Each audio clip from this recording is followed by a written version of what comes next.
Drake finally gets revenge on Pusha T after almost a decade.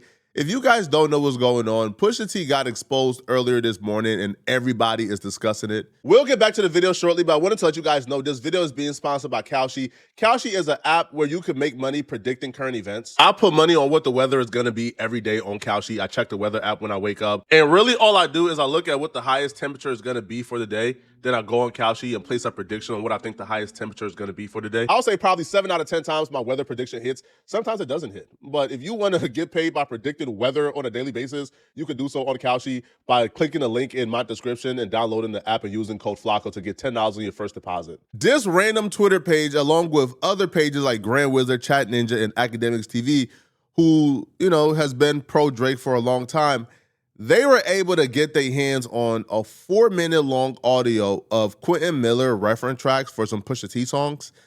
And from my perspective, obviously Drake has something to do with this. Obviously, Drake is feeding this information, because how would these random pages get a hold of a Pusha T and Quentin Miller reference track ensemble, right?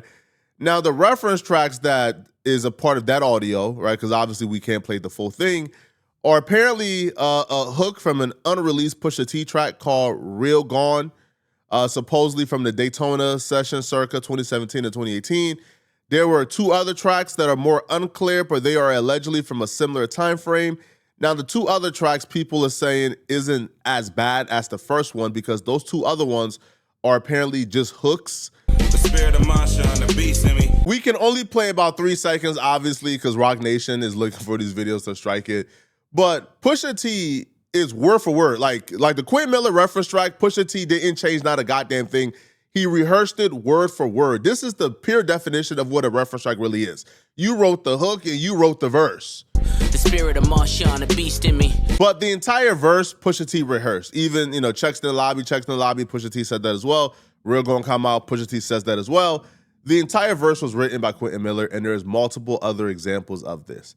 Am I shocked that Quentin Miller is writing for these other folks? I'm not one bit, no whatsoever. I think Pusha T even talked about this at some point. And even Drake alerted us, right, that Quentin Miller were writing for other people, and they threw him under the bus as a scapegoat. Letting me take the rap for that cash for the ghost shit while you finding all of the loopholes. You niggas move too cold. First off, nobody cares that Pusha T had ghostwriters. Nobody cares that Quentin Miller wrote for Pusha T, right? This is what people do not give a damn about. They're going to move the goalposts, of course, because it's not Drake. See, I always thought the Drake situation was always odd to me, because clearly Quentin Miller was working with multiple people in the industry. People was beating on Quentin Miller's door to work with him once they knew that Quentin Miller was the hit maker for Drake. So it's no secret that Quentin Miller had collaborations with a lot of other people. But the reason why this Drake stuff got taken out of proportion and got as big as it got was because a machine was behind it. Think about it for a second, right? Isn't it odd that whenever Drake is rapping about leaving the label, there's always something that pops up? Whenever Drake gets in his mode and start rapping about, hey, man, I got 1 album left, then they're going to have to drop the bag. In 2015, when Drake was rapping about he's about to go independent, this the last one he's turning in, the Meek Mill tweet went out, the beef happened. In 2018, when Pusha T dissed Drake, you know what happened in 2018? Drake was about to get off the label. He had 1 album left. In 2024, Drake was about to get off the label. He had already recouped. And he was about to ask for like $1 billion or something crazy. So, of course, I'm not shocked that Quentin Miller worked with other people. The only reason why people even care that Quentin Miller worked with Drake is because the machine pushed it heavy.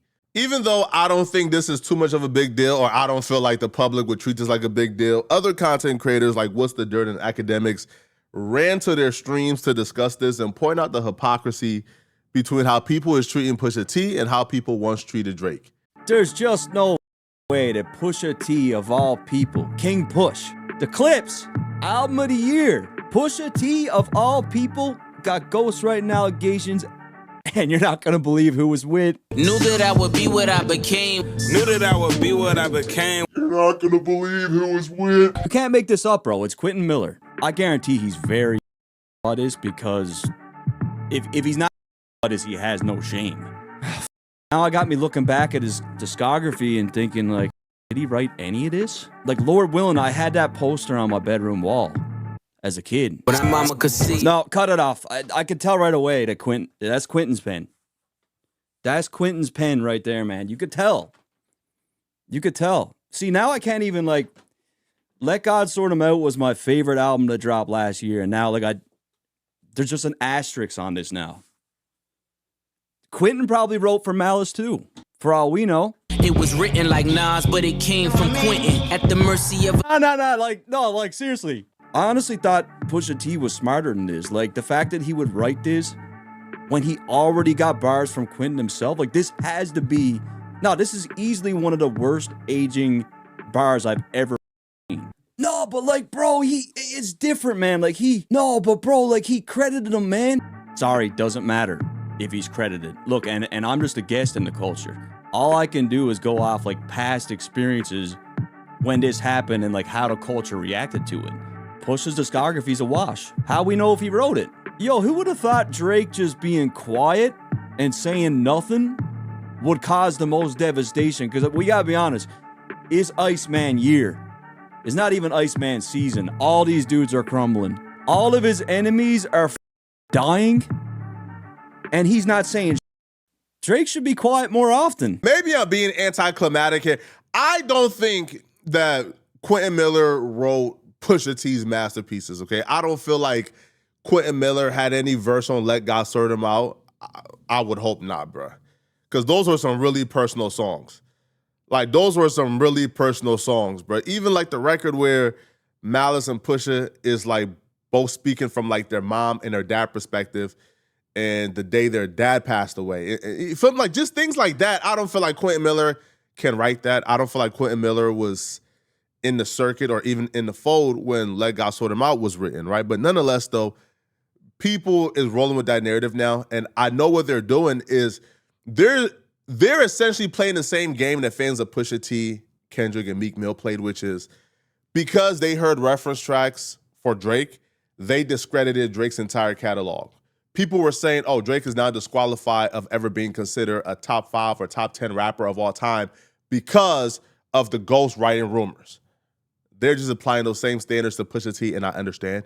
Now, Academics also addressed this on his stream. He reacted to an interview that Pusha T did with High 97 where Pusha T is talking about Quentin Miller. Now, Ack believes that Pusha T was playing 4D chess by confessing and admitting to working with Quentin Miller a while ago. So whenever reference track comes out, you know, people can't hold him accountable. Even Quentin. Like, here we go. It's crazy because I feel like he's like super talented, right? I did hear some of his music, which I thought was good. He's like... Yeah, I'm watching Pusha's facial expression. He looked guilty. He kind of giving like, let me say this now, because niggas gonna find out later that I kind of would try to work with Quentin back in the day too. Extremely talented, actually. You know, I don't even know how me and Quentin even linked up. So you spoke to him? I got records with Quentin. Oh, so you try to give the admission. Nah, Pusha T, you good for this one. Yeah, I got a what is it, verse on, what is it? I don't know the name of it. Yeah, on one of the projects and everything. You guys had conversation. Yeah. But got it. No, but listen, nothing. Nah, Flex. Let him explain. And the thing about it is like he's talented, and I've watched. He'd be like, yo, man, you think you could connect me, such and such, and I watch people wince when you mention his name. I and it's like, exchanged and talked with him in my Twitter DM, and he had expressed he'd like to come for the freestyle, and I said, I'm whenever you want to, my brother. He said, no, all the side. Yeah. I just want, as we said to me, he said, in hindsight, the people who winced when Quentin Miller's name came up was probably correct to wince. They probably had the best judgment at that point because Quentin Miller couldn't hold water. Quentin Miller wrote for Drake, and he went to DJ Drama and played Drake reference tracks. He went to everybody and played everything, right? And Quentin Miller let the entire beans out the bag and everything got spilled. So, yeah, those people were probably correct to wince and say, hey, bro, I ain't effing with that dude, bro. He can't hold water. Now, Pusha T, again, which is why this interview here, again, I didn't know it existed. I never watched it. But which is why this interview is so odd, because if Pusha T entire thing is Casper the Ghost rumors, Drake, you got ghostwriters, if he's so anti-Drake for having ghostwriters, then why was he so pro other people working with Quentin Miller? And why was he trying to hook other people up to work with Quentin Miller? And why did he also use the ghostwriter? That's what I don't understand. Is ghostwriting is bad because Drake did it, and Drake, they said Drake cheated the culture.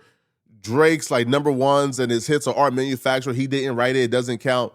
Then why were they so eager to work with Quentin Miller and put him onto other people if what Drake did was so terrible? That's what I don't understand. Maybe a Pusha T fan can explain it, or Pusha T can, because he does follow me on Twitter. So maybe Pusha T can explain it. I just want to comment. He don't want the L and go in the booth. Was it open? His open letter? Now, hey. All right, okay. So, all right, you know, I guess we sat through about like 20 minutes to kind of realize that, yeah, potentially, yeah, Quentin Miller worked with Pusha T. Here's my thing with this whole ghostwriting thing, and I'll just wrap it up by saying this. I think the game, Pusha T, Meek, and everybody else knows that they tried to smear Drake as a guy that was Milli Vanilli, a guy who wasn't talented, a guy who just basically was a ventriloquist. Overall, that was unsuccessful. And walking it back to be like, you know what? The reality is, you know, Drake is good. He does write some shit. He's whatever, but he gets help. That would defeat their whole point, because their whole point was to say, if we can't compete with him, the only way, you know, it's like saying, if you can't beat somebody in a race, rather than say, I'm going to get better, or just admit that person just flat out genetically better than you, you just say they're cheating. And that is a comforting lie that will make you and everybody else say, oh, okay, now I understand why you can't beat him. And that's what it was with Drake. Like, they could have all came back to be like, yo, listen, all right, yo, a lot of y'all be on Drake dick, like, he be getting help. And Drake kind of admitted that, like, yo, listen, I collaborated with people. That wasn't enough. People wanted to give Drake the fraud card. Like, yo, nothing he does is legit. He's just a complete fraud. In all fairness, though, the ghostwriting would be cheating if nobody else had ghostwriters. If the culture had the rules of, hey, as a rapper, you can't have ghostwriters, and only Drake had ghostwriters, and Drake was making all these hits while everybody else was taking a year plus to cultivate and harness these vulnerable records and these hits, while Drake was just mass producing it at a production factory because he had 1,000 ghostwriters, then that would be cheating. But this is like the baseball PED argument. You know why? Like, I don't really care about Barry Bonds and others like using PEDs. You know why? Because everybody else did it, right? It's the baseball PED argument. I can't take away anything from anybody who used steroids when they played baseball during that era, because everybody else used steroids. So if we all use steroids and I'm just better than y'all, then that means I was already better than y'all. Y'all use steroids, I use steroids, we all use steroids, but my natural ability just took me over the edge. Same with Drake, right? He used ghostwriters, you use ghostwriters, y'all all use ghostwriters, but Drake is just better, right? Drake is just better at formulating hit records. So Drake, even though y'all have similar ghostwriters, he just got over the top because of his natural ability.